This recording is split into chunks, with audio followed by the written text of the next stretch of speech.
Les permis d'entrée de 83 000 Palestiniens suspendus par Israël, délivrés à des résidents de Cisjordanie et de la bande de Gaza à l'occasion du Ramadan, ils sont temporairement gelés. C'est la conséquence de l'attentat commis hier soir par 2 Palestiniens à Tel Aviv.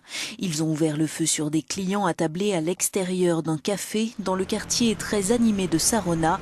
4 Israéliens ont été tués, 6 autres personnes blessées. Mais cette jeune femme refuse de céder à la psychose. Dieu merci, nous sommes vivants et la vie continue. On se lève le matin, on va au travail, personne ne nous éliminera. Évidemment, ce qui s'est passé m'a fait très peur, mais on continue comme avant. Cet attentat est l'un des épisodes les plus meurtriers depuis octobre et le retour des violences à un rythme quasi quotidien. L'un des assaillants a été arrêté, l'autre blessé et hospitalisé. Ce sont 2 cousins originaires du village de Yatta près de Hébron en Cisjordanie.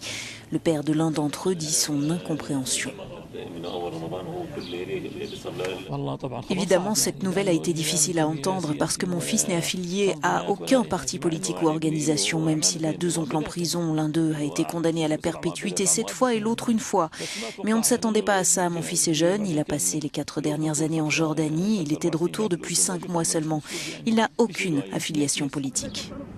Les mesures de sécurité ont immédiatement été renforcées par Israël, dont le gouvernement promet des actions intensives pour capturer les complices et prévenir de nouveaux attentats.